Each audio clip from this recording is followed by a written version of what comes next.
Hello friends, रविंद्राज IAS का online platform रविंद्राज 24/7 learning app पर आप सभी लोगों का स्वागत है। तो जीएस एनसीईआरटी टेस्ट नंबर 3 आपका ये जो डिस्कशन है, ठीक है। सबसे पहले तो हम ये देखें कि इस टेस्ट में आपके कहां से क्वेश्चंस आपके उठाए गए हैं, ठीक। तो सबसे पहले क्वेश्चंस की अगर हम आपकी बात करें तो ये आपकी हिस्ट्री का टेस्ट है। इसमें क्लास 6 की आपकी जो एनसीईआरटी है अवर पास्ट, ठीक है, क्लास 6 और एंशिएंट हिस्ट्री ओल्ड, ठीक, क्लास 11। ये आपके यहां से क्वेश्चंस है, ठीक है। यहां आपके चैप्टर 6 to 11 और ये चैप्टर 4 to 7। तो अब यहां जो मेजर क्वेश्चंस आपकी ये जो हैं, जिस टेस्ट में जो आपके मेजर क्वेश्चंस हैं, ये मेजर क्वेश्चंस आपके बेसिकली हैं कहां से। मेजर क्वेश्चंस की अगर हम आपके बात करें इसमें, तो ये जो आपके मेजर क्वेश्चंस हैं ये हैं आपके ताम्रपाषाण सभ्यता। लास्ट टेस्ट में आपके जो हिस्ट्री का था उसमें स्टोन एज यानी कि पाषाण युगीन सभ्यता से ज्यादा क्वेश्चन थे, और इस टेस्ट में आपके जो है वो है ताम्रपाषाण सभ्यता यानी चैल्कोलिथिक कल्चर। चैल्कोलिथिक कल्चर आपके कौन सा था? चैल्कोलिथिक कल्चर आपके वह फेज था इतिहास का जब मनुष्य ने कॉपर और स्टोन दोनों का यूज आपके साथ साथ करना शुरू किया, ठीक है। भारत के अंदर अगर हम आपके देखें तो चैल्कोलिथिक कल्चर या ताम्रपाषाण संस्कृति जो आपकी ये थी, इसको हम कहते हैं आपके पोस्ट हड़प्पा सिविलाइजेशन, क्योंकि हड़प्पा सिविलाइजेशन जो आपके इंडिया में थी ये ब्रॉन्ज एज सिविलाइजेशन थी, कांस्य युगीन सभ्यता। यानी कि हड़प्पा के जो आपके लोग थे वो कांसे का उपयोग करते थे। कांसा मतलब क्या है? कॉपर और टिन को जब हम मिला दें तो कांसा आपके बनता है ब्रॉन्ज, ठीक है। तो bronze age civilisation Harappa civilisation थी, और पोस्ट हड़प्पा सिविलाइजेशन जो थी उसे कहते हैं हम आपके क्या? ताम्रपाषाण या चैल्कोलिथिक कल्चर। हड़प्पा सिविलाइजेशन आपकी एक अर्बन सिविलाइजेशन थी, एक नगरीय सभ्यता, जबकि चैल्कोलिथिक कल्चर या आपकी जो ताम्रपाषाण संस्कृति थी जिसे हम पोस्ट हड़प्पा सिविलाइजेशन के नाम से भी जानते हैं, ये आपकी एक अर्बन सिविलाइजेशन थी सामान्यतः, ठीक है। नगर तो इसमें आपके एक आध दो दैमाबाद और इमामबाद जैसे ही आपके मिले, अदरवाइज सामान्यतः एक रूरल सिविलाइजेशन थी।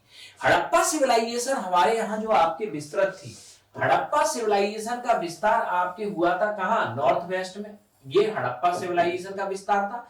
लेकिन आपके ये जो पोस्ट हड़प्पा सिविलाइजेशन थी ये वेस्ट यानी कि राजस्थान, ठीक है, एमपी और आपके महाराष्ट्र, यहां तक आपके सिविलाइजेशन का विस्तार हुआ, ठीक है। आहार और गिलुंद ये राजस्थान में, दैमाबाद इमामगांव ये महाराष्ट्र में, ठीक, कायथा ये आपके मध्य प्रदेश में, ठीक है। तो ये आपके विकास हुआ इस संस्कृति का। अब हम आते हैं आगे। तो ताम्रपाषाण संस्कृति हमने एक जनरल इंट्रोडक्शन आपके देखा, हड़प्पा के बाद की सभ्यता। हड़प्पा नगरी थी, ताम्रपाषाण ग्रामीण थी। हालांकि ताम्रपाषाण में भी एक दो नगरों के प्रमाण मिलते हैं, लाइक दैमाबाद और इमामगांव, ठीक है। इसे हम पोस्ट हड़प्पा सिविलाइजेशन भी कहते हैं। Harappa civilisation bronze age civilisation थी, और आपकी ये ताम्रपाषाण जो आपकी सभ्यता है ये आपकी कैसी है? चैल्कोलिथिक यानी कि कॉपर प्लस स्टोन दोनों का यूज आपके साथ साथ हुआ। अब यहां हम एक एक करके इन क्वेश्चंस को आपके सॉल्व करते हैं। तो सबसे पहला क्वेश्चन आपके टेस्ट का, किस स्थल को ताम्रवती या तांबाबाली आपके कहा जाता है, ठीक है। अब ताम्रवती या तांबाबाली की अब अगर हम आपकी बात करें, ठीक, तो ये जो आपके आहार सिविलाइजेशन है ये आपके कहां है? राजस्थान के अंदर, ठीक है। यहां आपके जो लोग थे यहाँ कॉपर का यूज आपके ज्यादा करते थे, ठीक, और कॉपर यहाँ आपके मिलता भी पास में ज्यादा था, ठीक है। ऐसा तो नाम से ही पता चल रहा है कि ये आपके क्या है? कॉपरवाल या ताम्रवती क्या है? कुछ कॉपर से रिलेटेड है। तो कॉपर आपके यहाँ आहार सिविलाइजेशन में आपके ये ज्यादा होता था, इसीलिए आपके आहार सिविलाइजेशन को हम आपके क्या कहते थे? ठीक, कॉपर वाल, ठीक है। अब नेक्स्ट आगे आते हैं। अब नेक्स्ट आगे समझना। अब दूसरा पॉइंट, क्वेश्चन नंबर आपके 2। अब आते हैं हम आपके जोरवे संस्कृति, जोरवे कल्चर। अब जोरवे कल्चर आपके अगर हम इसकी आपके बात करें, ठीक है, तो एनसीईआरटी आपके 11th क्लास की बुक चैप्टर 6 से आपके सीधा सीधा आपके क्वेश्चन है, ठीक है। Jorwe culture post Harappa culture था, ठीक है। कहां है इस संस्कृति का विस्तार? सामान्यतः महाराष्ट्र के अंदर। कहां? महाराष्ट्र के अंदर, ठीक है। सामान्यतः ये संस्कृति एक रूरल सिविलाइजेशन थी, लेकिन जोरवे कल्चर में कुछ जगह पर आपके अर्बनाइजेशन के आपके प्रमाण मिले हैं। तो जोरवे कल्चर की अगर हम आपकी बात करें, ठीक, तो जॉर्वे संस्कृति नगरीय संस्कृति थी। सबसे आपके पहला क्वेश्चन आपके आया, तो जॉर्वे संस्कृति नगरीय संस्कृति आपकी नहीं थी। पहला, ये नगरीय संस्कृति नहीं थी। कैसी सिविलाइजेशन थी? रूरल। दूसरा, आपके यह संस्कृति पश्चिमी महाराष्ट्र में है, ये सही है, ठीक है। अब यहाँ आपके इनाम गांव में नगरीकरण पाया गया। इनाम गांव और देमाबाद, ये दो आपके जॉर्वे संस्कृति से जुड़े हुए ऐसे प्लेस थे जहां आपके अर्बानाइजेशन आपके पाया गया। तो ये दोनों आपके क्या है? सही है। यानी कि आपके क्वेश्चन नंबर 2 का 2 और 3, इसका आपके कौन सा ऑप्शन? B option. इसका आपके कौन सा ऑप्शन? बी ऑप्शन आपके क्या है? सही है, ठीक है। ये आपके क्वेश्चन अगर आप देखेंगे तो सीधा सीधा आपको दिख जाएगा 11th क्लास की आपकी एनसीईआरटी चैप्टर नंबर 6। अब नेक्स्ट, इसके बाद में आगे आते हैं। दूसरा क्वेश्चन समझना, क्वेश्चन नंबर आपके 3। क्वेश्चन नंबर 3,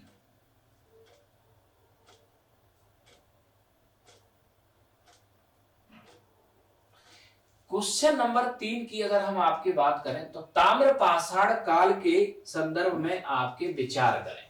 ताम्रपाषाण काल के संदर्भ में आपके विचार करें, ठीक। तो चैल्कोलिथिक फेज की अगर हम बात करें तो ये तो हमने सबसे पहले बताया था, ये एक रूरल सिविलाइजेशन थी। तो इस पॉइंट पर तो आप आकर क्वेश्चन लगा दो, ठीक है।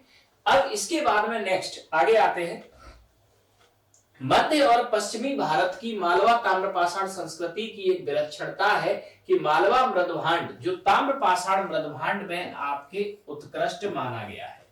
तो ताम्रपाषाण की अगर हम आपकी बात करें तो ये आपके चैल्कोलिथिक कल्चर आपके 3 थे। कौन कौन से आपके? आहार सिविलाइजेशन ये राजस्थान में, मालवा सिविलाइजेशन मध्य प्रदेश में, और जॉर्वे सिविलाइजेशन महाराष्ट्र में। इन तीनों में आपके जो पॉटरीज या मिट्टी के बर्तनों का आपके जो निर्माण हुआ वो मालवा सिविलाइजेशन में आपके सबसे बेहतर हुआ था, ठीक है। यही आपके सीधा सीधा सा आपके क्वेश्चन पूछा गया है। तो इसका आपके नेक्स्ट 1 एंड आपके 2 ये दोनों आपके सही है। अब इसके बाद में नेक्स्ट याद रखना नेक्स्ट, अब इसमें क्वेश्चन नंबर 3 आहार मध्य प्रदेश में स्थित है, और अभी हम इतनी देर से आपसे बोला है आहार कल्चर कहां था? राजस्थान। तो ये तो वैसे ही गलत आपके हो गया। इसका मतलब ये क्वेश्चन आपके क्या है? गलत। क्वेश्चन नंबर 3 का 1 एंड 2 सीधा सीधा क्लास 11th की एनसीईआरटी से ये भी क्वेश्चन है चैप्टर नंबर 6, ठीक है। आप देखना वहां आपको इसका आंसर मिल जाएगा, ठीक है। अब आते हैं हम इसके बाद आगे क्वेश्चन नंबर आपके 4। क्वेश्चन नंबर 4, अब क्वेश्चन नंबर 4 की अब अगर हम आपकी बात करें, ठीक, तो समझना क्वेश्चन नंबर 4।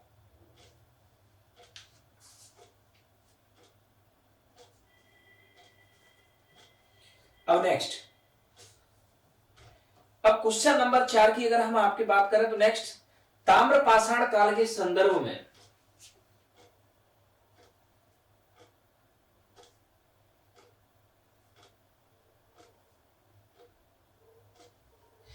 ताम्रपाषाण काल के संदर्भ में अब यहां अगला क्वेश्चन पूछा गया, निम्न कथनों पर आपके विचार करें। इस काल में आपके सर्वप्रथम तांबे से औजार बनाने की आपकी शुरुआत हुई। इस काल में सर्वप्रथम आपके तांबे से आपके औजार बनाने की आपके शुरुआत हुई, ठीक है। सही है, बिल्कुल सही है, ठीक है। यानी कि आपके पत्थर और आपके तांबे के औजार दोनों का प्रयोग आपके किया गया। अब आते हैं कि इस काल में आपके, ठीक, इस काल में आपके क्या है? लोग बाजरे की फसल का आपके उत्पादन भी करते थे, ठीक है। इस क्वेश्चन को सीधा सीधा याद रखना, क्लास 11 चैप्टर नंबर 6, ठीक है। स्पष्ट लिखा है आपके कि ये जो आपके ताम्रपाषाण संस्कृति के आपके ये जो लोग हैं, ठीक है, ये जो आपके लोग थे ये आपके गेहूं और चावल इसके साथ साथ आपके बाजरा भी उपजाते थे। गेहूं और चावल के साथ आपके बाजरा भी उपजाते थे। इसके अलावा आपके ये मसूर, उड़द जैसी आपके दालों का भी उत्पादन करते थे। मसूर, उड़द और आपके मूंग जैसी दालों का भी उत्पादन करते थे।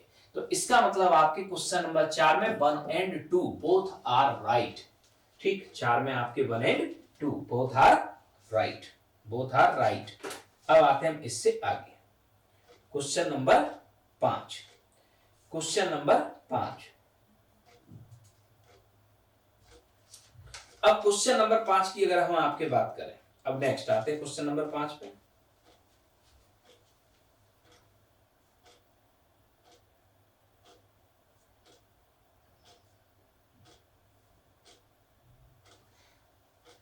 क्वेश्चन नंबर 5 आपके सिंपल पूछा गया है कि इस काल में कपास की खेती की जाती थी।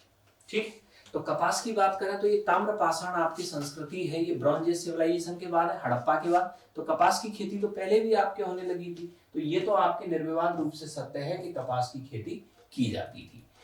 अब यहां दूसरा क्वेश्चन आपके है कि इस काल के लोग केवल, इस काल के लोग केवल, ठीक, यहां एक पॉइंट याद रखना, आईएएस के अंदर जब भी आपके क्वेश्चन आए, आईएएस के एग्जाम में जब भी क्वेश्चन आए तो यहाँ दो पॉइंट, एक ओनली और एक ऑल। ये ओनली और ऑल, ये दो वर्ड पे ध्यान रखना, केवल या सभी, ये सामान्यतः आपके एक्सट्रीम लेवल के आपके जो क्वेश्चंस पूछे जाते हैं, ये रॉन्ग स्टेटमेंट हमेशा होते हैं। अगर हम इसी की बात करें तो आपके ताम्र पाषाण संस्कृति में आपके इसमें सेकंड पॉइंट में क्या लिखा है, इस काल के लोग केवल काले और लाल मृदभांड का प्रयोग करते थे। अगर हम इस काल के लोगों की बात करें तो ये आपके ब्लैक, रेड यानी काले लाल के साथ साथ चित्रित मृदभांड का भी, चित्रित मतलब पिक्चराइज्ड, चित्रित मृदभांड का भी आपके उपयोग करते थे, जबकि इसमें सिर्फ काले और लाल लिखा है। तो इसका मतलब आपके स्टेटमेंट नंबर 1 सही है, स्टेटमेंट नंबर आपके 2 गलत है, स्टेटमेंट नंबर आपके 2 गलत है। अब इसके बाद में नेक्स्ट, अब ताम्र पाषाण युगीन आपकी एक रूरल सिविलाइजेशन थी, ठीक है। अब हड़प्पा की अगर हम बात करें तो यहाँ तो आपके पकी हुई ईंटों के आपके मकान मिलते थे। यहाँ जो आपके ताम्र पाषाण संस्कृति है, यहाँ आपके मिट्टी के आपके मकान होते थे, एक्सेप्ट आपके अहाड़। अहाड़ के जो लोग थे यहाँ आपके पत्थर के बने घरों में भी आपके रहते थे। अहाड़ सिविलाइजेशन में आपके जो लोग थे वो पत्थर के बने हुए घरों में भी रहते थे, ठीक है। और अब इसके बाद में अगर हम आगे करें, अगर कपास हो रहा है तो स्वाभाविक सी बात है वस्त्र निर्माण की भी विधि यहाँ होती होगी। तो क्वेश्चन पूछा गया है कि निम्न में से कौन सा असत्य है, फॉल्स स्टेटमेंट है। तो फॉल्स स्टेटमेंट है आपके बी।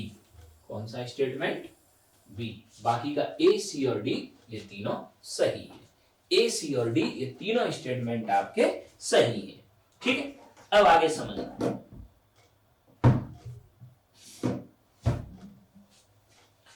अब नेक्स्ट, अभी आपकी एक डाउट पूछ रहे हैं ओल्ड एनसीईआरटी पढ़ना है या न्यू एनसीईआरटी। तो हर टेस्ट में आपके स्पेशली वहां लिखा हुआ है, ठीक, जो टेस्ट में आपकी एनसीईआरटी लिखी हुई है ना, आप वही पढ़ लो, इतना ही बहुत है।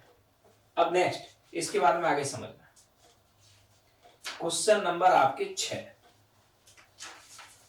क्वेश्चन नंबर 6 आपके क्या कहता है,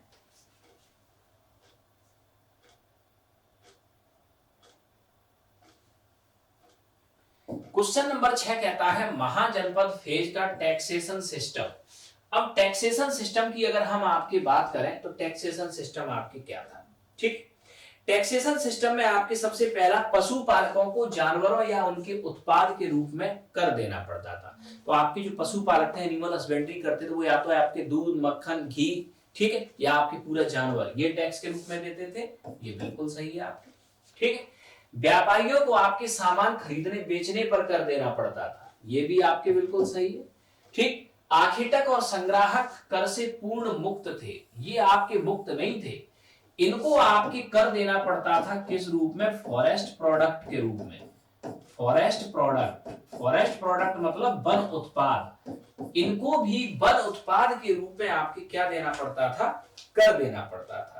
इनको भी आपके वन उत्पाद के रूप में आपके क्या देना पड़ता था, कर देना पड़ता था, ठीक है। इनको भी आपके वन उत्पाद के रूप में आपके कर देना पड़ता था। इसका मतलब आपके 1 and 2 बोथ आर राइट। ये तीसरा स्टेटमेंट आपके गलत है। तो क्वेश्चन नंबर 6 1 और 2 आपके राइट है, ठीक, और तीसरा स्टेटमेंट आपके गलत है, ठीक। अब आते हैं हम नेक्स्ट आगे।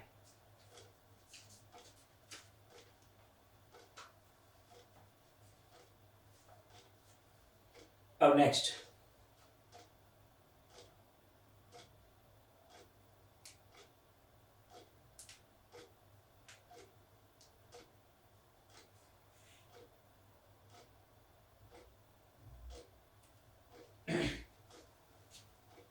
क्वेश्चन नंबर आपके 7। क्वेश्चन नंबर 7, क्वेश्चन नंबर 7 की अगर हम आपके बात करें तो क्वेश्चन नंबर 7 आपके सीधा सीधा सा क्या कह रहा है, क्वेश्चन नंबर 7 आपके सीधा सीधा कह रहा है कि कौन सा स्थल किलाबंदी और खाई से घिरा हुआ है। अब अगर हम ताम्रपाषाण संस्कृति की अगर हम आपकी बात करें तो सामान्यतः आपके यहाँ मिट्टी से बने हुए मकान थे, ठीक है। लेकिन अगर हम यहाँ आपके एक प्लेस इनाम गांव की बात करें, किस प्लेस की? इनाम गांव, ठीक है। ये आपके क्लास 11 की एनसीईआरटी चैप्टर 6 का सीधा सीधा सा आपके क्वेश्चन है कि अगर हम इनाम गांव की आपके बात करें तो इनाम गांव में ये जो बस्ती थी आपके, ये जो किलाबंदी और खाई, इस बस्ती में आपके दोनों चीजें थी, ठीक। सीधा सीधा आपके आंसर देखना, क्लास 11 एनसीईआरटी चैप्टर नंबर 6, ठीक है। इसमें आपकी क्या थी? इनाम गांव में किलाबंदी और खाई से घिरी हुई आपकी ये बस्ती थी, ठीक है।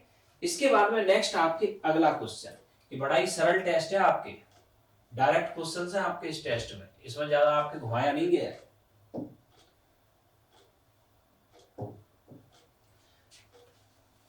अब इसमें तो बड़ा सीधा सीधा सा क्वेश्चन है, कौशाम्बी। अब इसमें तो बताने की जरूरत ही नहीं है। कौशाम्बी महाजनपद काल में वत्स महाजनपद की राजधानी हुआ करती थी कौशाम्बी। वर्तमान में कहां स्थित है आपके? ये इलाहाबाद। तो इलाहाबाद में आपकी स्थित है, इलाहाबाद डिस्ट्रिक्ट में आपके कौशाम्बी। इलाहाबाद डिस्ट्रिक्ट में आपके कौन है? कौशाम्बी, ठीक है। अब आते हैं इसके बाद में next question number 9। Question number 9, question number 9 में आपके सीधा सीधा क्वेश्चन पूछा गया है, निम्न में से कौन मगध का शासक नहीं था? ये तो बड़ा साधारण सा क्वेश्चन है। बिंबिसार था, बिल्कुल था। अजातशत्रु था, ये भी था। महापद्म था, ये भी था। प्रसेनजीत, ये कभी भी आपके मगध का शासक नहीं था। प्रसेनजीत आपके ये जो था, ये कौशल महाजनपद का आपके राजा था। कौशल महाजनपद का आपके राजा था प्रसेनजीत, ठीक है। कौशल महाजनपद का आपके राजा था प्रसेनजीत। जुगेंद्र कुमार, ये क्लास रोज नहीं होती है, जिस दिन टेस्ट होता है आपके सिर्फ उसी दिन आपके डिस्कशन होता है, ठीक। कौशल महाजनपद का आपके राजा था कौन? प्रसेनजीत। अब इसके बाद में क्वेश्चन नंबर 10। क्वेश्चन नंबर 10 आपके क्या कहता है? क्वेश्चन नंबर 10, दीर्घ निकाय निम्न में से क्या है? तो दीर्घ निकाय क्या है आपके? सीधा सीधा बौद्ध ग्रंथ। ये आपके एक बुद्ध टेक्स्ट है, एक बुद्ध टेक्स्ट है आपके दीर्घ निकाय, ठीक है। दीर्घ निकाय आपके क्या है? एक बुद्ध टेक्स्ट, ठीक। इसके बाद में नेक्स्ट क्वेश्चन नंबर आपके 11। क्वेश्चन नंबर 11, क्वेश्चन नंबर 11 की अगर हम आपके बात करें तो ताम्रपाषाण युग के संबंध में, कब्रों की संबंध में, ताम्रपाषाण युग की कब्र, ताम्रपाषाण युग की कब्र, ताम्रपाषाण युग की कब्रों की अगर हम आपके बात करें, ठीक है। ये क्वेश्चन आपके लिया गया है सीधा सीधा सा आपके कहां से?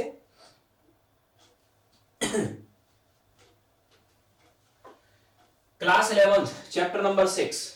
महाराष्ट्र के आपके जो लोग हैं, मृतक को आपके उत्तर दक्षिण दिशा में दफनाते थे। इस संस्कृति में लोग आपके क्या करते थे? एक कलश में आपके डेड बॉडी को आपके रख के, ठीक है, इसको आपके घर के आंगन में उत्तर दक्षिण दिशा में आपके दफना देते थे। उत्तर दक्षिण दिशा में दफनाते थे, बिल्कुल सही है, ठीक है। कब्र में मृतक के साथ आपके तांबे की आपकी वस्तुएं रखी जाती थी। अब कब्र की अगर हम आपकी बात करें तो कब्र में आपके, ठीक, कुछ मिट्टी की आपके हांडियां, इसके साथ में कुछ तांबे की वस्तुएं रखी जाती थी और ऐसा माना जाता था कि मृत्यु के बाद ये व्यक्ति के कार्य आएंगी, ऐसी उनकी मान्यता थी। यानी कि आपके 11 नंबर क्वेश्चन का आपके 1 and 2 बोथ आर राइट, ठीक है। ये भी आपके सीधा सीधा क्वेश्चन कहां से है? क्लास 11 एनसीईआरटी चैप्टर नंबर 6 से सीधा क्वेश्चन आपके लाइन से उठा हुआ है। अब इसके बाद में नेक्स्ट आगे याद आना,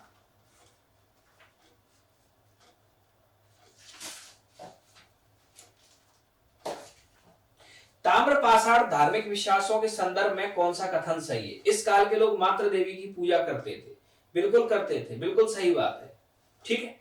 यहां आपके इनाम गांव से आपके क्वेश्चन नंबर 12, क्वेश्चन नंबर 12 आपके क्या है? ताम्रपाषाण कालीन धार्मिक विश्वास। इस काल के लोग आपके मात्र देवी की पूजा करते थे, बिल्कुल करते थे। कई आपके मात्र देवी की मूर्तियां मिली हैं। इवन आपके इनाम गांव में, आपके इनाम गांव आपके यहां से मात्र देवी की आपकी मूर्ति मिली है। पहला तो याद रखना, ठीक, इनाम गांव से भी मात्र देवी की मूर्ति मिली है। तो ये तो आपके इसमें एक थर्ड स्टेटमेंट है, ये भी बिल्कुल सही है। 1 and 3 तो पहले से ही हो गई। दूसरा याद रखना आपके, ठीक, यहाँ आपके मिट्टी से आपकी बनी हुई आपके साढ़ यानी कि बैल की आपकी मूर्तियां मिली हैं और सांड या बैल की मूर्ति आपकी ये प्रदर्शित करती है कि सांड या आपके जो बैल है ये धार्मिक पशु के रूप में आपके क्या था, पूजा जाता था। ठीक, धार्मिक पंथ का आपके प्रतीक था, आपके धार्मिक पंथ का प्रतीक था क्या, आपके बैल। तो क्वेश्चन नंबर 12 1 2 3 तीनों सही है इसके। क्वेश्चन नंबर 12 के 1 2 3। ठीक, मातृ देवी की पूजा। अब इसके बाद में नेक्स्ट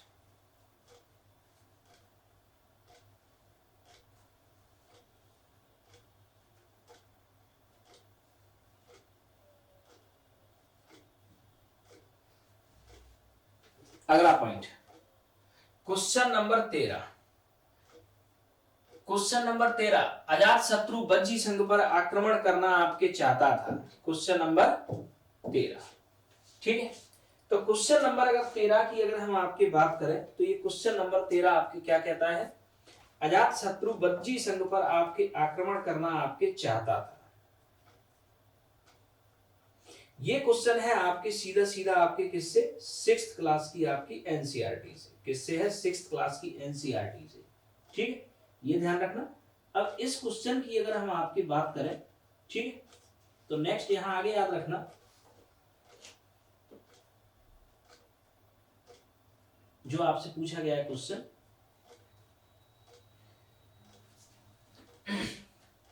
अजात शत्रु बज्जी संघ पर आक्रमण करना चाहता था। उसने उस विषय पर सलाह के लिए एक मंत्री को बुद्ध के पास भेजा था। अजात शत्रु के उस मंत्री का जो नाम था, ये जो आपके इसने भेजा था, ये भेजा था आपके किसको, वत्सकार को। वत्सकार को इसने भेजा था। ये आपके सीधा सीधा सा आपके किसका क्वेश्चन है, 6th क्लास की एनसीईआरटी।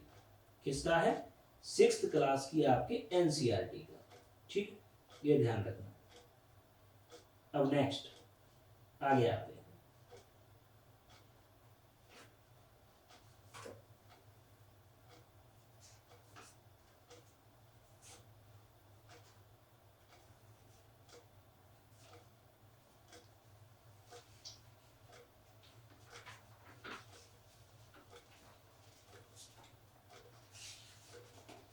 सिक्स क्लास की एनसीईआरटी चैप्टर 5 से आपके क्वेश्चन ध्यान रखना। 6th क्लास की एनसीईआरटी चैप्टर 5।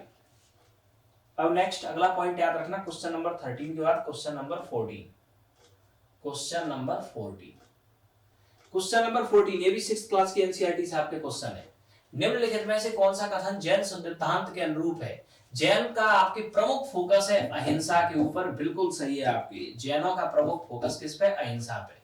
ठीक है, अब दूसरा याद रखना, आपके महावीर स्वामी आपके कहते हैं कि प्रत्येक जीव जीना चाहता है, और अगर प्रत्येक जीव जीना चाहता है तो उसे जीने का हक है। इसलिए आपके किसी जीव को ना तो कष्ट देना चाहिए और ना ही उसकी हत्या करना चाहिए। ठीक है, इसका मतलब 1 and 2 बोथ। क्वेश्चन नंबर 14 का सी, क्वेश्चन नंबर 14 का सी। ठीक, ये दोनों आपके सही है। क्वेश्चन नंबर 14 का सी। अब इसके बाद में नेक्स्ट आगे याद रखना, क्वेश्चन नंबर 15। Question number 15। अब नेक्स्ट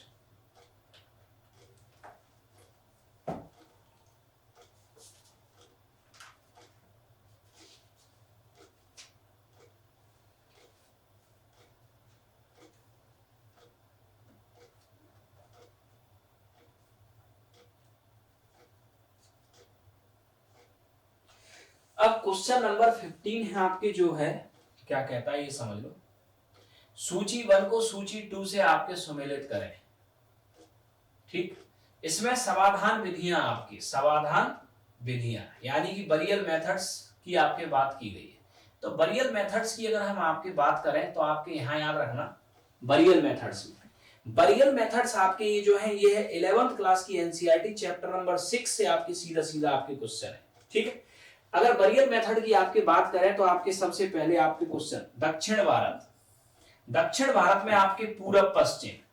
ठीक है, इसके बाद आपके पश्चिम भारत, पश्चिम भारत यानी कि आपके महाराष्ट्र, पश्चिम भारत में आपके उत्तर दक्षिण। ठीक है, सब पूर्वी भारत में आपके जो बरियल मेथड है वो है आपके संपूर्ण समाधान, सॉरी पश्चिम भारत, पश्चिम भारत, पश्चिम भारत में आपके संपूर्ण बरियल, संपूर्ण बरियल, इसको द्वारा लिखें। सबसे पहले आपके पूर्वी भारत, पूर्वी भारत की अगर हम आपकी बात करें, ठीक, तो पूर्वी भारत में आपके जो समाधान है वो है आपके फ्रैक्शनल वरियर, आंशिक, आंशिक यानी कि फ्रैक्शनल वरियर, फ्रैक्शनल वरियर, ये याद रखना, ठीक है। इसके बाद पश्चिमी भारत की अगर हम आपकी बात करें, पश्चिमी भारत में आपके एक्सटेंडेड वरियर, संपूर्ण, पूर्ण समाधान, पूर्ण, एक्सटेंडेड, एक्सटेंडेड वरियर, ठीक है। दक्षिणी भारत की अगर हम आपकी बात करें, पूरब पश्चिम, दक्षिणी भारत में आपके क्या है, पूरब पश्चिम, ईस्ट वेस्ट, इसमें आपके दफनाएंगे। और महाराष्ट्र में आपके क्या है, नॉर्थ साउथ। तो इसमें अब आप देख लो, ए का आंशिक वरियर, ए का चौथा, ए का चौथा, बी का तीसरा, संपूर्ण, सही बात है। इसका आपके आंसर हो गया सीधा सीधा सी, सीधा सीधा सी। 11th क्लास की एनसीईआरटी चैप्टर नंबर 6 से आपके क्वेश्चन है ये, ठीक। Next question number 16, question number 16, question number 16 सीधा सीधा अब आपके आ जाओ इसमें। क्वेश्चन नंबर 16 की अगर हम आपकी बात करें तो क्या है आपके क्वेश्चन नंबर 16 समझना।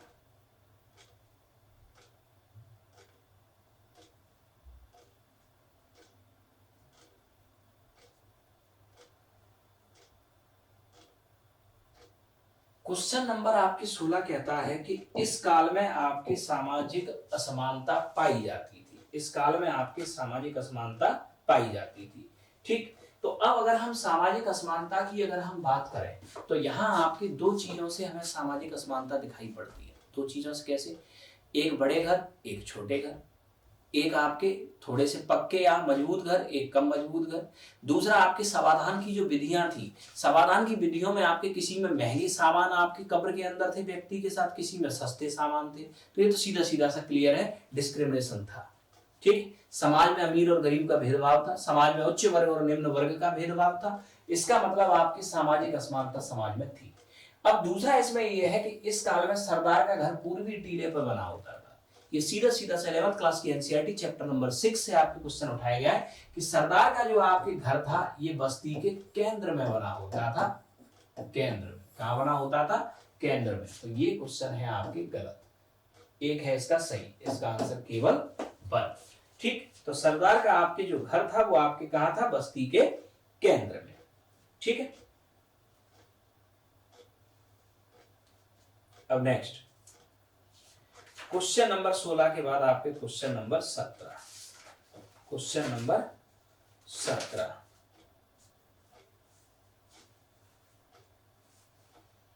अब नेक्स्ट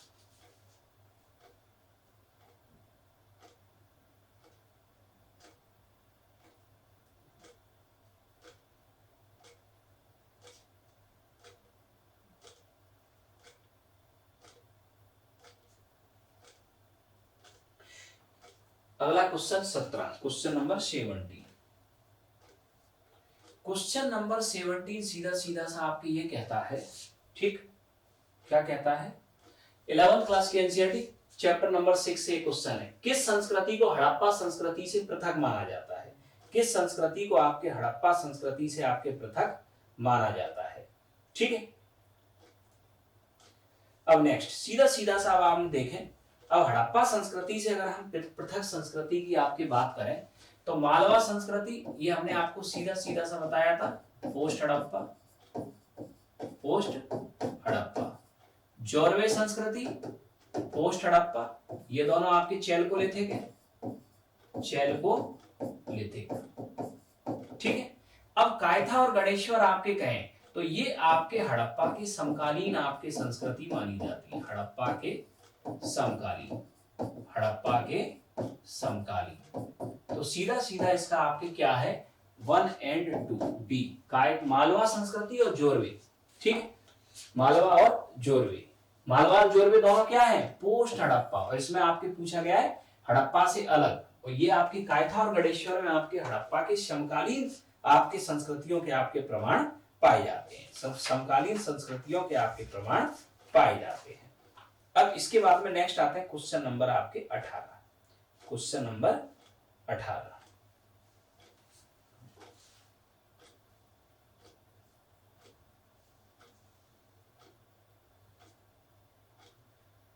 क्वेश्चन नंबर 18 आपके कहता है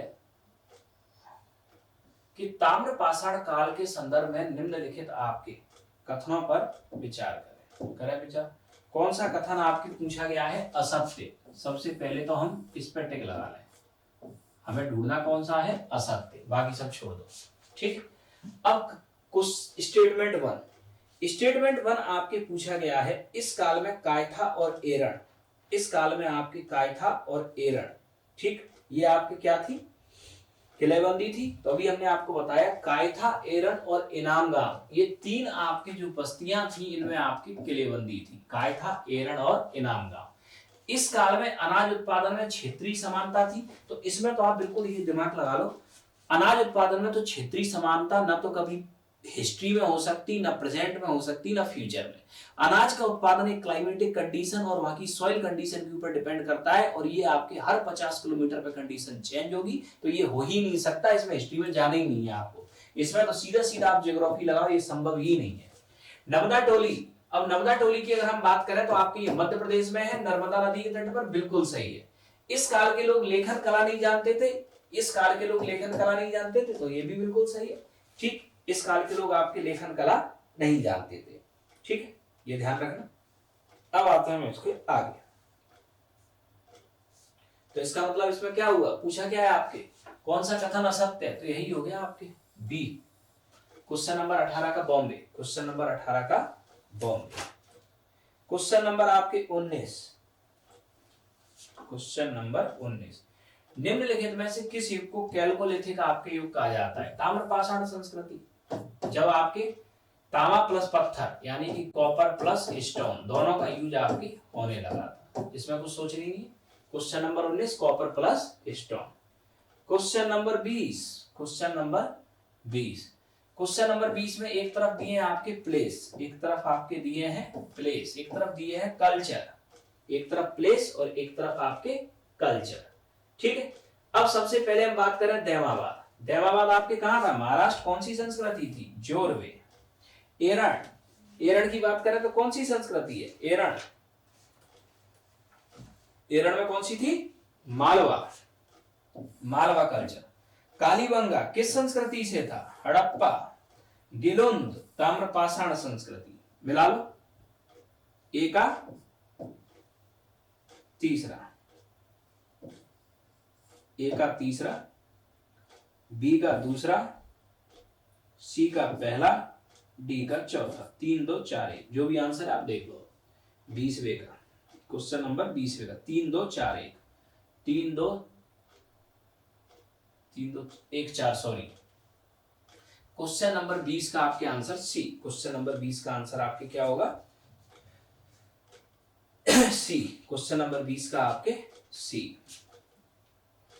ठीक है, ये आपके इसका आंसर होगा। अब नेक्स्ट क्वेश्चन नंबर 20 के बाद में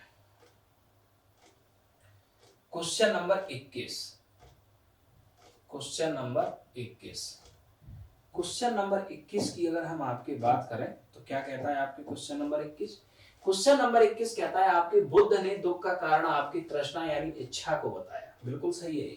बुद्ध ने कहा था आपके दुख का कारण है आपकी इच्छा, दुख का निवारण है इच्छा का त्याग, या फिर आप आत्म संयम और एक मध्य मार्ग अपना के आप क्या कर सकते हो? अपने दुखों का निवारण कर सकते हो। तो बुद्ध ने आपके कहा था दुख का कारण है इच्छा, और उन्होंने ये भी कहा था आपके आत्म संयम अपनाकर मनुष्य तृष्णा से मुक्ति पा सकता है। ये 6th क्लास की एनसीईआरटी का क्वेश्चन है। ठीक है, किस क्लास की? 6th क्लास की, क्वेश्चन नंबर 21। अब आते हैं आपके क्वेश्चन नंबर 22, क्वेश्चन नंबर 22। अब इसमें तो आपको बताना ही नहीं है, बुद्ध ने अपना पहला उपदेश कहां दिया था? खुद ही बताओ आप लोग। बुद्ध ने अपना पहला उपदेश कहां दिया था? आपके क्वेश्चन नंबर 22। ठीक, तो बुद्ध ने अपना पहला उपदेश कहां दिया था? सारनाथ। कहां दिया था? सारनाथ। ये तो सीधा सीधा फैक्चुअल क्वेश्चन है 6th क्लास की एनसीईआरटी में। 22वें का सारनाथ। अब आते हैं क्वेश्चन नंबर 23, जो अच्छा क्वेश्चन है, इसे देखें।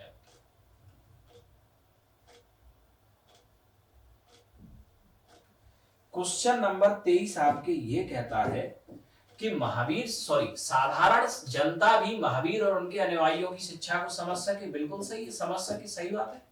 महावीर और उनके अनुयायियों ने अपनी शिक्षा प्राकृत भाषा में दी। ठीक, क्यों समझ सके? क्योंकि महावीर और उनके अनुयायियों ने शिक्षा प्राकृतिक भाषा में दी। ए सही है, सही है। आर सही है, सही है। ए का सही स्पष्टीकरण आर है, बिल्कुल है। ठीक, सामान्य जनता इसलिए महावीर के उपदेशों को समझ चुकी क्योंकि उन्होंने प्राकृत भाषा में दी, जो आपके लोकल लेवल पे आपके बोली जाती थी लैंग्वेज, जैसे मगध में मगधी। ठीक है, 6th क्लास की एनसीईआरटी का आपके क्वेश्चन है। ए और आर दोनों सही है और आर ए की सही व्याख्या करता है, ये ऑप्शन। क्वेश्चन नंबर 23 का ए ऑप्शन। अब आते हैं question number 24। Question number 24, question number 24 की अगर हम आपकी बात करें, ठीक, संघ भिक्षु और भिक्षुणियों के एक संगठन था, बिल्कुल सही। संघ में कौन थे? जो आपके घर छोड़ के आपके ज्ञान की प्राप्ति करना चाहते थे, वो संघ में रहते थे, भिक्षा लेके अपना पालन पोषण करते थे। संघ में रहने वाले बौद्ध भिक्षुओं के लिए बनाए गए नियम विनय पिटक, बिल्कुल सही बात है। ठीक, बुद्ध धर्म के आपके सुत्त पिटक, अभिधम्म पिटक और विनय पिटक, जिसमें विनय पिटक में आपके संघ में रहने वालों के आपके नियम बनाए गए थे। 1 and 2 बोथ आर राइट। ये भी 6th क्लास की एनसीईआरटी का क्वेश्चन है। अब नेक्स्ट आगे आते हैं, क्वेश्चन नंबर 24। 24 के बारे में अगला है,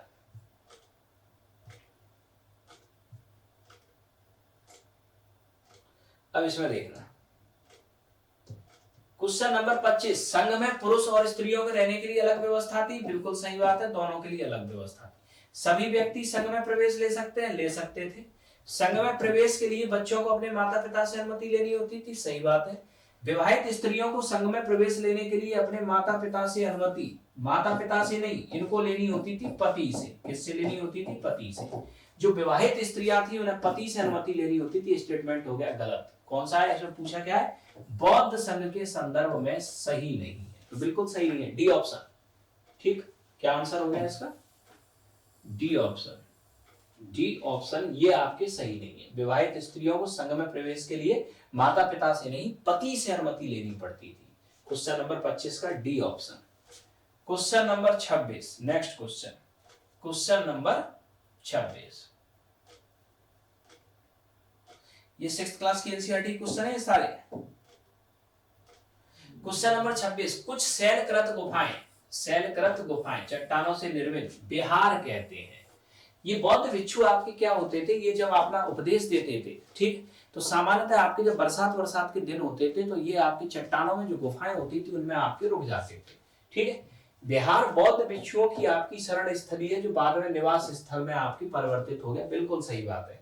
ठीक है, ये जो बिहार थे किसी धनी व्यापारी राजा भूस्वामी द्वारा दान में दिए गए भूमि पर इसका निर्माण होता था, जैसे कि आपके कार्ले, महाराष्ट्र। 6th क्लास की एनसीईआरटी का ये क्वेश्चन है। क्वेश्चन नंबर 26 6th क्लास की एनसीईआरटी से आपके लिया गया सीधा सीधा।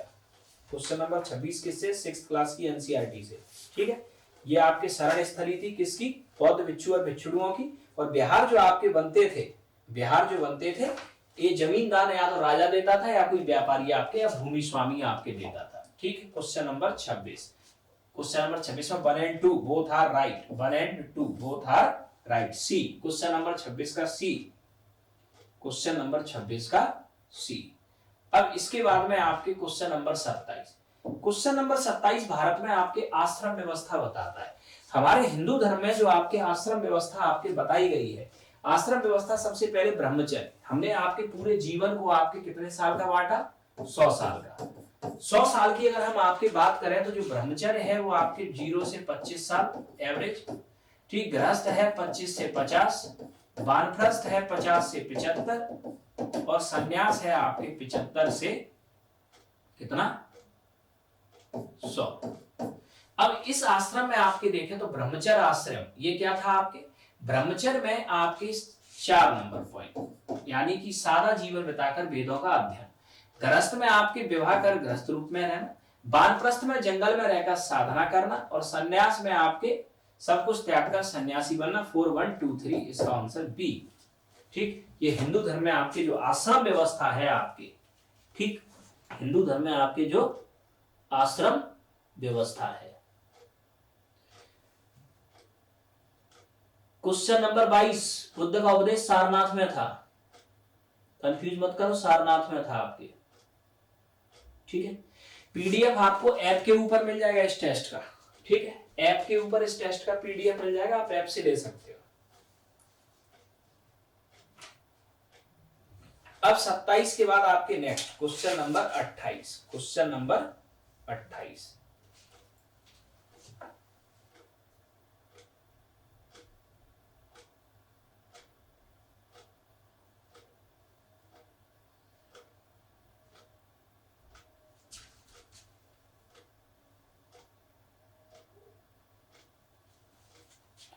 क्वेश्चन नंबर 28 कहता है कि आश्रम व्यवस्था में प्राय स्त्रियों को आपके वेद पढ़ने की अनुमति नहीं थी। बिल्कुल सही बात है, नहीं थी। ठीक है। दूसरा कारण, उन्हें अपने पतियों द्वारा पालन किए जाने वाले आश्रमों के नियमों का ही अनुसरण करना होता था। ये भी आपके बिल्कुल सही है। ठीक है। यानी कि आपके जो पति आपके नियमों का पालन कर रहा है वही नियम पत्नियों को पालन करने होते थे, लेकिन पति को तो वेद पढ़ने की अनुमति थी, पत्नियों को नहीं थी। तो इसका मतलब ए और आर दोनों सही है, लेकिन आर आपके सही स्पष्टीकरण नहीं दे रहा। ठीक है, ये ध्यान रखना। तो इसमें आपके 28वें में बी, ए भी सही है, महिलाओं को वेद पढ़ने की अनुमति नहीं थी, और बी भी सही है, पति जिन आपके रूल्स को फॉलो कर रहा है वो आपके करना होता था, लेकिन वेद पढ़ने की अनुमति नहीं थी।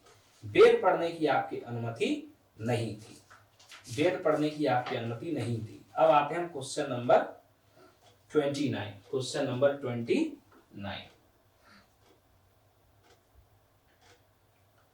अब क्वेश्चन नंबर 29 की अगर हम आपके बात करें तो क्वेश्चन नंबर 29 आपके क्या कहता है? जरतुस्त एक ईरानी पैगंबर है। जरतुस्त एक ईरानी पैगंबर है, बिल्कुल सही कहता है, इसमें क्या बुराई है तो है। जरतुस्त की शिक्षाओं का संकलन जैन अवस्था, बिल्कुल जैन अवस्था आपके ये जो धर्म ग्रंथ है आपके ऋग्वेद के समकालीन आपके माना जाता है जैन अवस्था। ठीक है। इंडो यूरोपियन फैमिली की लैंग्वेज से रिलेटेड है आपके जैन अवस्था और ऋग्वेद दोनों, यानी कि आपके भारतीय समुदाय की भाषा के कई वर्ड आपके कॉमन है जैन अवस्था और ऋग्वेद के अंदर। ठीक है। अब यहां याद रखना कि जरथुस्त्र की शिक्षा का मूल सार सदविचार, अच्छे विचार, सदवचन, अच्छे बोल, सदकार्य, अच्छे कार्य, बिल्कुल सही है। तीन ही इनके बेसिक ऑब्जेक्टिव थे, अच्छे विचार, अच्छे वचन और आपके अच्छे कार्य। ठीक। तो क्वेश्चन नंबर 29, क्वेश्चन नंबर 29 आपके इसका 1 and 2 बोथ। यही याद रखना आपके कि जो ईरान से आपके जो जरथुस्त्र आपके, ठीक, इसी धर्म के लोग आपके भारत में जब गुजरात महाराष्ट्र के कोस्टल रीजन में आपके आके बसे तो यही आगे चल के आपके पारसी बने। तो ये बेसिकली पारसियों के पूर्वज थे, जो पारसी धर्म के लोग हैं जिससे आपके टाटा बिलोंग करता है, तो ये पारसियों के आपके पूर्वज थे। Question number 29। इसके बाद में आपके क्वेश्चन नंबर 30। क्वेश्चन नंबर 30 की अगर हम बात करें तो जिस समय आपके बुद्ध उपदेश दे रहे थे उसी समय उससे थोड़ा पहले दूसरे अन्य चिंतक भी कठिन प्रश्नों का उत्तर ढूंढने का प्रयास कर रहे थे। ये चिंतक उपनिषद से संबंधित थे। उपनिषदों के बारे में आपके चर्चा करें तो उपनिषद उत्तर वैदिक काल का हिस्सा थे, बिल्कुल उत्तर वैदिक काल में आपके आए। ठीक है, यह हुआ। अब उत्तर वैदिक काल में आपके क्यों? जब आपके आडंबर आपके बड़े, वैदिक काल में आपके भारतीय धर्म में आपके आडंबर नहीं थे, लेकिन उत्तर वैदिक काल में जब आडंबर आपके बड़े, कर्मकांड बढ़े, तब आपके इन कर्मकांडों पर चर्चा करने के लिए आपके उपनिषदों की आपकी क्या हुई? शुरुआत हुई। तो ये उत्तर वैदिक काल का हिस्सा है। क्वेश्चन नंबर 30 का पहला बिल्कुल सही है। अब आगे समझना, और आगे क्या है इसका? पॉइंट 2, उपनिषद का शाब्दिक अर्थ है गुरु के समीप बैठना, बिल्कुल सही है। भी इन ग्रंथों में अध्यापक और विद्यार्थियों के बीच बातचीत का संकलन, ये भी बिल्कुल सही है। 1, 2 and 3 इसका आपके आंसर क्या होगा? 1, 2 and 3।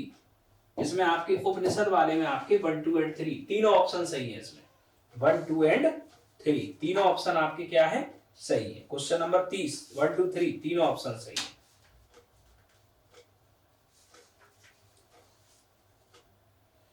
अब next question number 31, question number 31।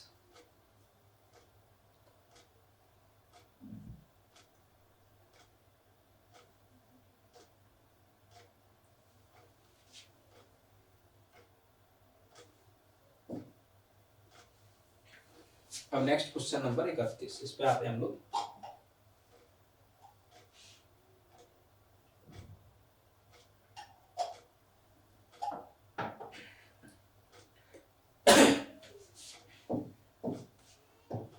Question number 31 की अगर हम बात करें तो उपनिषद में संकलित आपकी, उपनिषद में संकलित वार्तालाप, या चर्चाओं के संदर्भ में निम्नलिखित कथनों में से कौन सा कथन सही है? पहला, चर्चा में भाग लेने वाले अधिकांश पुरुष ब्राह्मण तथा राजा होते थे।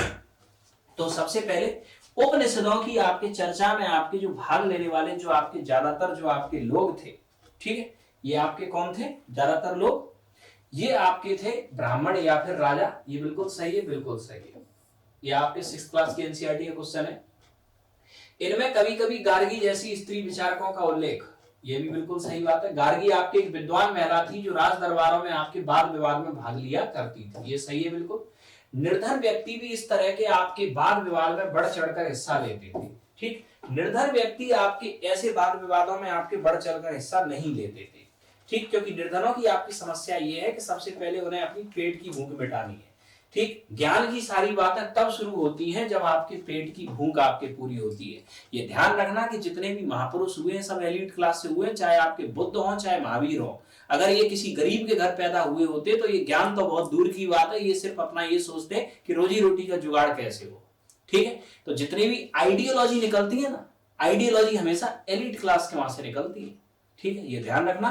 क्योंकि जब तक पेट की भूख शांत नहीं है तब तक दुनिया की कोई आइडियोलॉजी काम नहीं करती, ठीक है। हम कहते हैं ना समाज में डिस्क्रिमिनेशन, डिस्क्रिमिनेशन तो भगवान ने खुद किया है। कोई भी भगवान गरीब के यहाँ पैदा नहीं हुआ, चाहे राम हो चाहे आपके कृष्ण हो, ये सब अमीरों के यहीं पैदा हुए भगवान भी, ठीक है।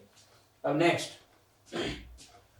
तो निर्धन व्यक्ति आपके क्या है, इस तरह के वाद विवाद में आपके भाग नहीं लेते, ठीक। एक यहाँ एक्सेप्शन था सत्यकाम जावाल, ठीक है। ये सत्यकाम जावाल एक दासी का आपके पुत्र था, ये निर्धन था आपके, इसको ज्ञान की आपकी प्राप्ति करनी थी। तो सत्यकाम जावाल को आपके शिष्य बनाया था किसने? आपके गौतम नामक ऋषि ने। ये एक आध दो एक्सेप्शन है आपके, बाकी का 31वें में। डी ऑप्शन आपके क्या है? ये सही नहीं है। डी ऑप्शन आपके क्या है? ये सही नहीं है, इसका ऑप्शन डी। अब नेक्स्ट क्वेश्चन नंबर 31 के बाद आपके question number 32। Question number 32,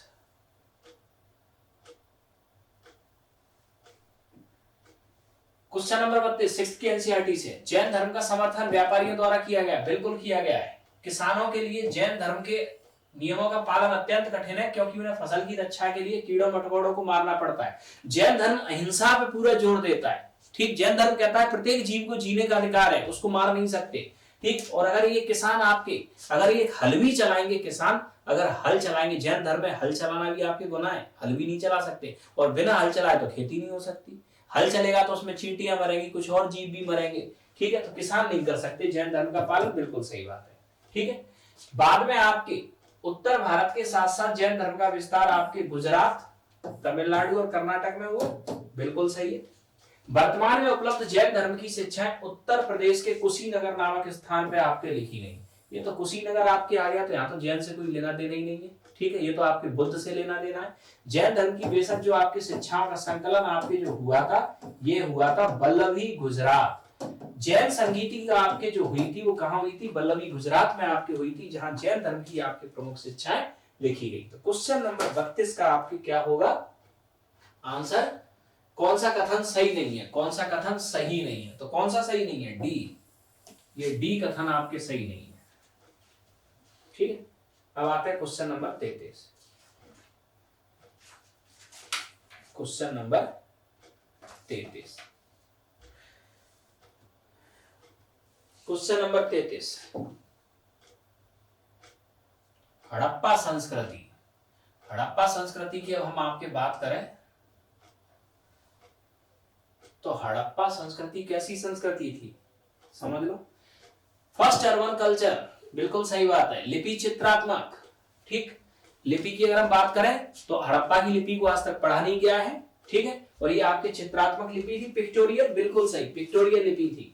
next, इन लोगों ने मापन प्रणाली का विकास किया, तो बिल्कुल आपके ये मापन प्रणाली का आपके विकास कर चुके थे, ठीक है। क्योंकि इतना बड़ा आपके बिजनेस आपके चल रहा था, ठीक। तो आपके 16, 64, 160, 320, 640, यानी कि ये 16 के अनुपात में आपके इनकी पूरी मापन प्रणाली थी आपके हड़प्पा के लोगों की। Question number 33 1, 2 and 3। Question number 33 का 1, 2 और 3, ये ध्यान रखना। क्वेश्चन नंबर 33 का 1, 2 एंड 3। अब आते हैं क्वेश्चन नंबर 34। Question number 34। अब क्वेश्चन नंबर 34 में ध्यान रखना,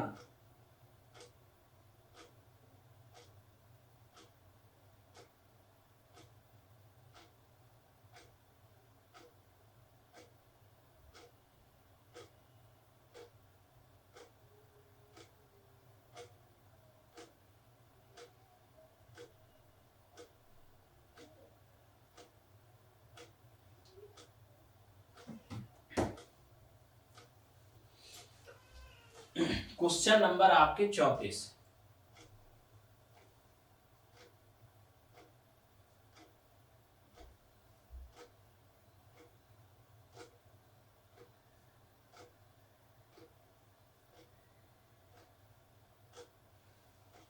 क्वेश्चन नंबर 34 की अगर हम आपकी बात करें तो क्या कहता है क्वेश्चन नंबर 34? जैन नाम से जाने गए महावीर अनुयायी, महावीर के जो फॉलोअर है क्या आपके सत्य है? ठीक है। उन्हें भोजन के लिए भिक्षा मांगकर सारा जीवन बिताना होता था, बिल्कुल सही है। उन्हें पूरी तरह ईमानदारी से रहने और चोरी ना करने, बिल्कुल चोरी ना करने की तो मनाही थी आपके इसमें। उन्हें ब्रह्मचर्य का पालन करना होता था, बिल्कुल सही बात है। महावीर स्वामी ने आपके ब्रह्मचर्य को ही ऐड किया था आपके, ठीक। पुरुषों को वस्त्र सहित सब कुछ त्याग देना पड़ता था। 1 2 एंड 3, 1 2 एंड 3, 1 2 एंड 3, ये तीन आपके ऑप्शन है, बिल्कुल सही, ठीक है। 1 2 एंड 3। क्वेश्चन नंबर 34 का डी, क्वेश्चन नंबर 34 का डी।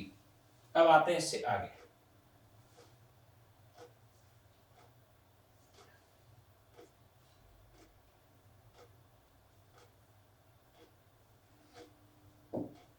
बुद्ध और जैन के युग में ही कुछ अन्य विद्वान भी खोज कर रहे थे। उन्हीं प्रसिद्ध विद्वानों में से पाणिनि, पाणिनि याद रखना, इनकी एक बुक थी आपके अष्टाध्यायी। कौन सी बुक थी आपके? अष्टाध्यायी। अष्टाध्यायी आपकी जो बुक थी ये संस्कृत ग्रामर से रिलेटेड थी। किससे रिलेटेड थी? संस्कृत ग्रामर, संस्कृत व्याकरण से आपके रिलेटेड आपकी इनकी बुक थी अष्टाध्यायी, संस्कृत भाषा से, बिल्कुल सही है आपके व्याकरण। क्वेश्चन नंबर 35 का दिल्ली, क्वेश्चन नंबर 35 का आपके दिल्ली आंसर है। क्वेश्चन नंबर 35 का दिल्ली।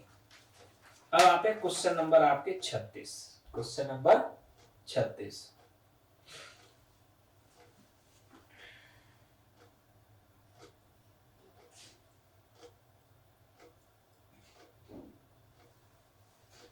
क्वेश्चन नंबर 36 की बात करें आपके हड़प्पा संस्कृति के संदर्भ में आपके क्या सही है? हड़प्पा संस्कृति के संदर्भ में आपके क्या सही है? ठीक है।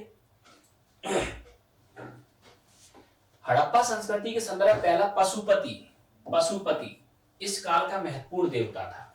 हड़प्पा सभ्यता से आपके एक योगी की मूर्ति मिली थी आपके, ठीक है। इस योगी की जो आपकी तुलना की गई थी वो पशुपति या आपके किससे की गई थी? शिव से की गई थी। पहला तो ये ध्यान रखना।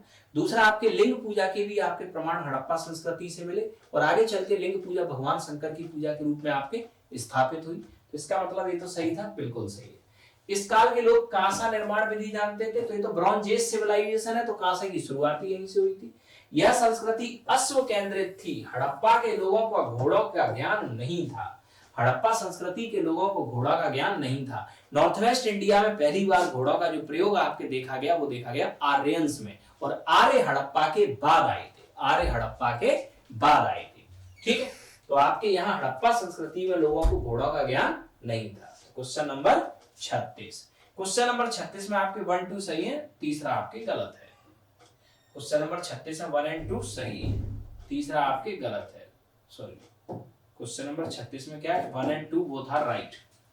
अब आते हैं question number 37, question number 37। Question number 37 समझना, हड़प्पा संस्कृति।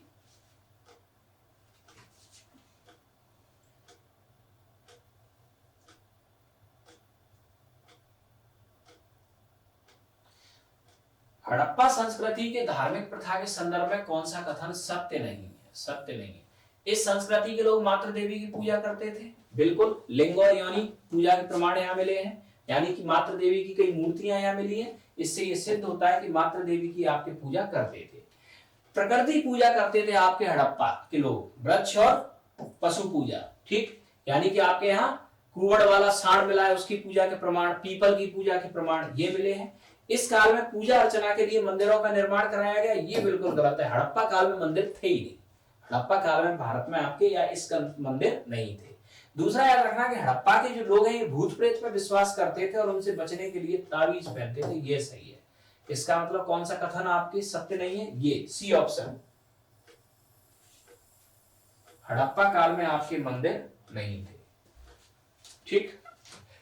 37 का सी, 37 का सी। क्वेश्चन नंबर 38 आते हैं।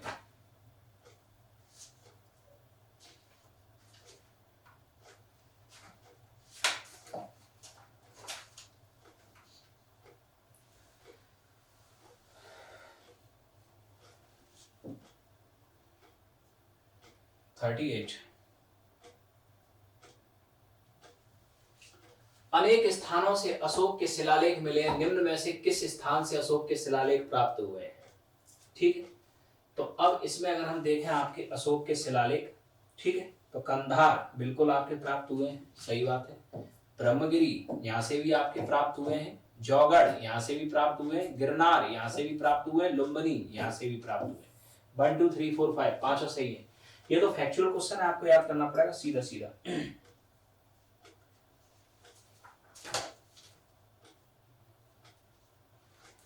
नेक्स्ट आता है क्वेश्चन नंबर 39, 38 के बाद 39।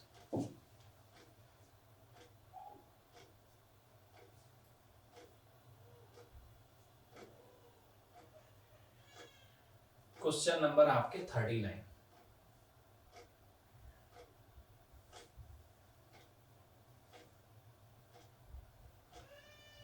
अब क्वेश्चन नंबर 39 की अगर हम बात करें तो मौर्य प्रशासन से जुड़े हुए निम्न कथनों पर विचार करें। ठीक है, तो मौर्य प्रशासन की अगर हम आपकी बात करें तो छोटे मौर्य प्रशासन के छोटे क्षेत्र या प्रांतों पर तक्षशिला या उज्जैन जैसी प्रांतीय राजधानियों से आपके क्या किया जाता था? शासन किया जाता था। बिल्कुल सही है।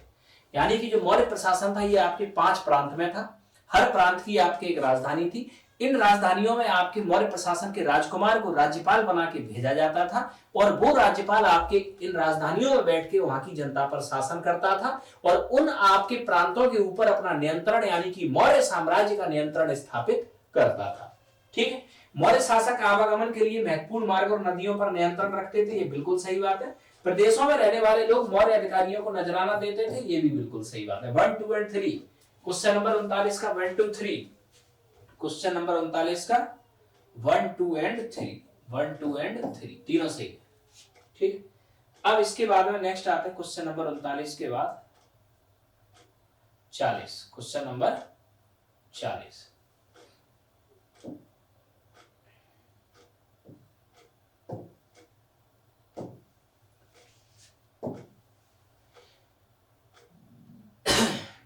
इस संस्कृति का उदय भारतीय महाद्वीप के पश्चिमोत्तर भाग में हुआ, बिल्कुल सही बात है, पश्चिमोत्तर में हुआ। यहीं से इसका विस्तार दक्षिण में और आपके पूर्व की ओर हुआ। तो हड़प्पा संस्कृति आपके देखें तो जम्मू कश्मीर में आपके मांडा से लेके आपके कहा महाराष्ट्र में देवावाद तक विस्तृत थी। ठीक है, और इसके बाद में आपके पश्चिम पूर्व में अगर हम देखें तो मेरठ, आलमगीरपुर, मेरठ, ठीक, यहाँ तक आपके विस्तृत थी। तो इसका मतलब आपके ये है कि पश्चिमोत्तर आपके क्षेत्र से लेके आपके दक्षिण और पूर्व की ओर हुआ है, बिल्कुल सही है। हड़प्पा संस्कृति का नाम इसका हड़प्पा नामक नदी के किनारे, ये थोड़ा सा गड़बड़ है। हड़प्पा नामक नदी तो कोई है ही नहीं, हड़प्पा तो आपके शहर है। सिंधु नदी की आपकी बात होती तो समझ में आता।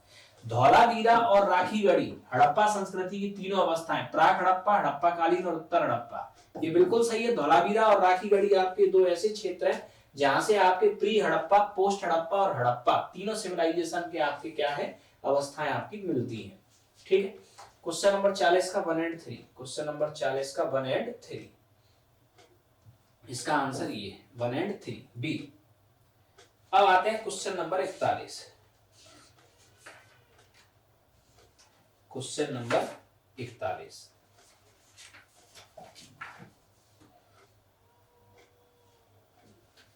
क्वेश्चन नंबर 41 क्या कह रहा है? क्वेश्चन नंबर 41 की अगर हम आपके बात करें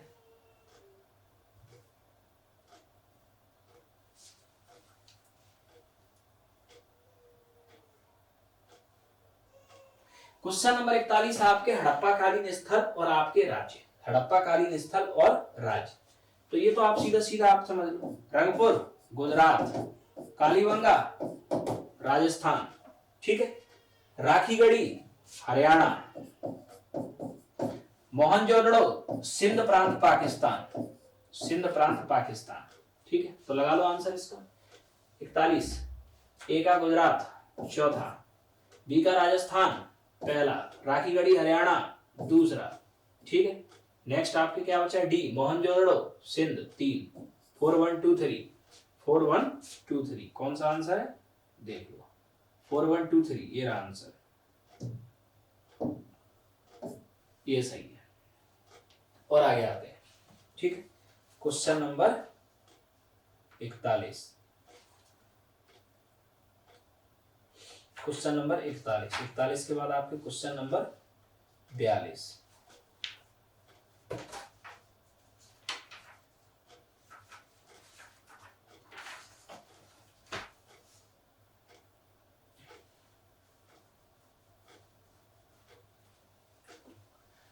क्वेश्चन नंबर 42 की बात करें हम,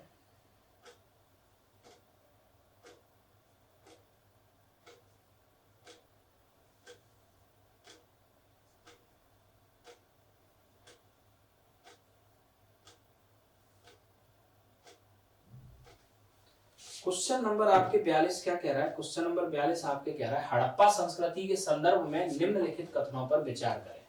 मोहरें इस संस्कृति की सर्वोत्तम कलाकृति है, बिल्कुल सही बात है। हड़प्पा के माल पे आपकी जो मोहरें आपकी थी, यहाँ से ही शुरुआत होती है। व्यापार में आपके प्रमुख इस्तेमाल होता है मोहरों का। कोई भी सामान या बोरा बंद सामान है उसके ऊपर आपकी सील यानी कि मोहर लगाई जाती थी। मुख्यतः कमर्शियल कल्चर थी, ये भी बिल्कुल सही है। यह संस्कृति प्रस्तर शिल्प मतलब स्टोन आर्ट में उतनी ही विकसित थी जितनी धातु शिल्प में, ठीक है। ये आपके थोड़ा गड़बड़ है। हड़प्पा सिविलाइजेशन में आपके प्रस्तर आर्ट आपके इतनी विकसित आपके नहीं थी, ठीक है। पत्थर शिल्प आपके क्या नहीं थी, इतनी आपके विकसित नहीं थी। इसका मतलब ये आपके क्या है, गलत है। ये सही है, ये गलत है। 1 and 2 ये सही है इसका। 40 नंबर 42वें नंबर का ए, क्वेश्चन नंबर 42 का ए सही है। क्वेश्चन नंबर 43,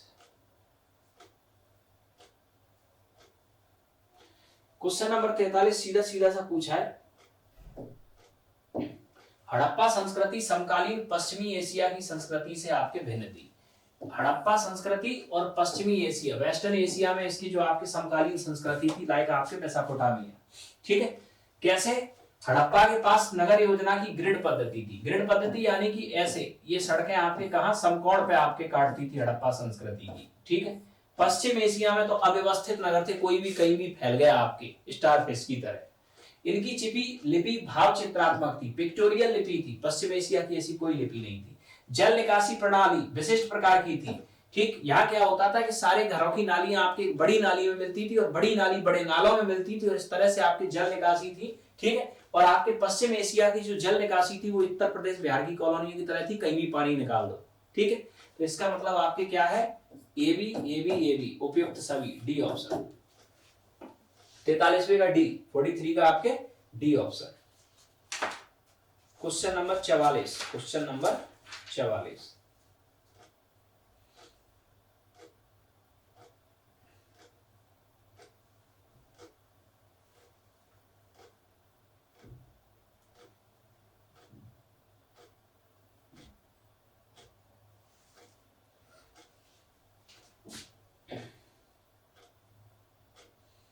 क्वेश्चन नंबर 44 में याद रखना, हड़प्पा संस्कृति के संदर्भ में आपकी कम कर निम्न कथनों पर विचार करें। यह संस्कृति कांस्य युगीन थी, बिल्कुल सही बात है। इसलिए ज्यादातर औजार कांसे के बने होते थे। ये पॉइंट आपके गड़बड़ हो गया। ये तो सही है, इतना पॉइंट। ज्यादातर औजार कांसे के नहीं बने होते थे। कांस्य युगीन तो इसलिए कहते थे क्योंकि ब्रॉन्ज का यूज होता था, ठीक है। ज्यादातर तो आपके पत्थर के बने होते थे। लोथल गुजरात में स्थित है, हड़प्पा का प्रमुख बंदरगाह, बिल्कुल सही है। स्टेटमेंट नंबर 2 ये सही है इसका। 44 का बॉम्बे, 44 का आपके Bombay. Question number 45, question number 45, question number 45 आपके क्या कह रहा है, समझ लो जरा।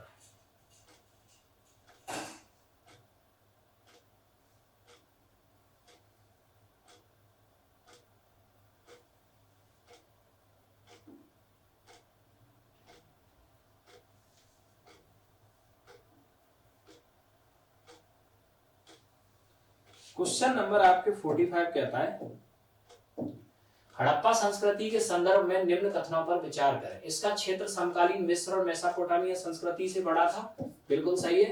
13 लाख स्क्वायर किलोमीटर क्षेत्र में फैली हुई थी आपकी हड़प्पा संस्कृति, ठीक। सुरकोटदा सुरकोटदा आपके इस संस्कृति का समुद्र तटीय नगर था, बिल्कुल सही है। इस संस्कृति के महत्वपूर्ण नगर हड़प्पा और मोहनजोदड़ो पाकिस्तान में थे, बिल्कुल सही है। 1 2 एंड 3 तीनों सही हैं आपके, 1 2 एंड 3, 1 2 एंड 3, ठीक है, तीनों के तीनों आपके सही हैं। तो क्वेश्चन नंबर 45, क्वेश्चन नंबर 45 के बाद आपके क्वेश्चन नंबर 46।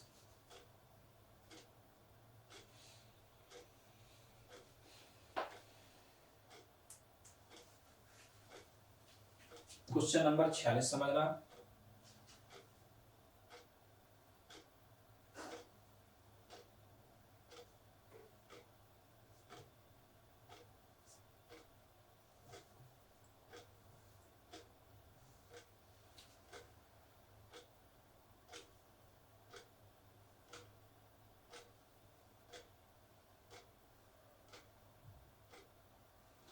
क्वेश्चन नंबर 46 आपके कह रहा है कि हड़प्पा संस्कृति के आपके बारे में निम्न कथनों पर विचार करें। हड़प्पा संस्कृति में वर्ग व्यवस्था के चिन्ह दिखाई देते हैं, बिल्कुल दिखाई देते हैं। हड़प्पा जितने भी नगर थे दो पार्ट में डिवाइड थे, ठीक, पश्चिम और पूर्व। एक तरफ एलिट क्लास रहता था, एक तरफ सामान्य क्लास रहता था, ठीक है। एक तरफ पक्के मकान और मल्टी स्टोरी मकान थे, एक तरफ कच्चे मकान थे। ये तो आंख बंद करके इस पर सही लगा दो। लिंग पूजा का प्रचलन हड़प्पा काल से शुरू हुआ, बिल्कुल सही बात है। इससे पहले लिंग पूजा के कहीं कोई प्रमाण नहीं मिले। लिंग पूजा तो छोड़ो, पूजा के ही प्रमाण नहीं मिले, पूजा के ही प्रमाण यहां से मिलते हैं। 1 एंड 2। क्वेश्चन नंबर 46 सी दोनों सही है। अब आते हैं इसके बाद आगे।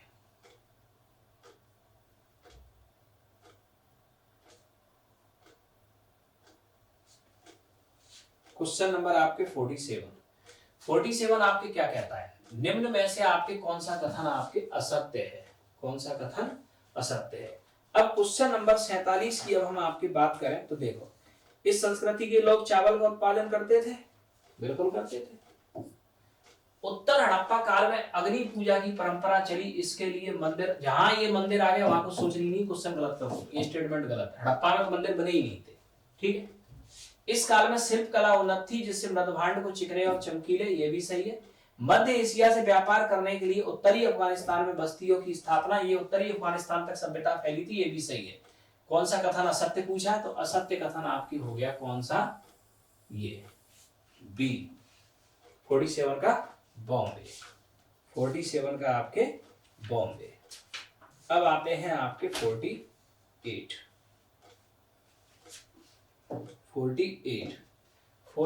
की अगर हम आपके बात करें,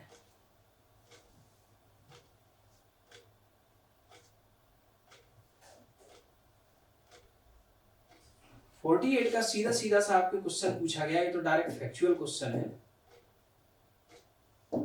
निम्नलिखित में से किस संस्कृति को आपके मेलुहा आपके किसका नाम था, सिंधु आपके सीधा सीधा सा आपके मेलुहा आपके नाम था, ठीक है, ये ध्यान रखना। मेसोपोटामिया के आपके जो अभिलेख थे, मेसोपोटामिया के आपके ये जो अभिलेख थे, ठीक है, मेसोपोटामिया के अभिलेखों में आपके ये दिया गया है कि मेलुहा संस्कृति से मेसोपोटामिया के आपके क्या है, घनिष्ठ व्यापारिक संबंध है, ठीक है। तो ये जो आपके मेलुहा शब्द का प्रयोग किया गया आपके ये सिंधु के लिए आपके किया गया है, सिंधु सभ्यता के लिए आपके किया गया है। इसके बाद आपके क्वेश्चन नंबर 49, क्वेश्चन नंबर 49।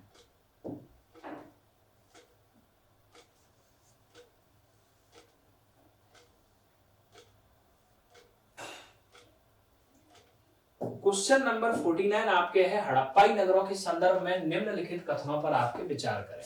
हड़प्पाई नगरों के संदर्भ में निम्नलिखित कथनों पर विचार करें। कालीबंगा में हड़प्पा और हड़प्पा कालीन दोनों अवस्थाएं आपके देखने को मिलती हैं। कालीबंगा में आपके हड़प्पा और हड़प्पा कालीन दोनों अवस्थाएं देखने को आपके मिलती हैं, बिल्कुल सही बात है, बिल्कुल सही बात है। दोनों ही अवस्थाएं आपके कालीबंगा में देखने को मिली है। हड़प्पा में विशाल स्नानागार, ये गलत है। विशाल स्नानागार कहाँ मिला था, मोहनजोदड़ो, ये कहाँ का फीचर था, मोहनजोदड़ो का आपके फीचर था। इसका मतलब 49 का केवल 1, 49 का केवल 1। अब इसके साथ में आपकी last question, question number 50, question number 50। तो क्वेश्चन नंबर 50 आपके क्या कहता है, कौन सा कथन असत्य है।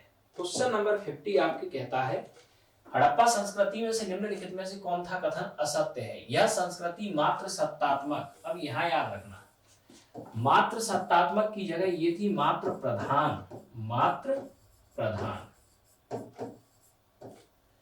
ठीक है, हड़प्पा संस्कृति मात्र सत्तात्मक नहीं, मात्र प्रधान थी। मात्र सत्तात्मक का मतलब कि आपके परिवार की वारिस बेटी बनेगी, ऐसा नहीं था।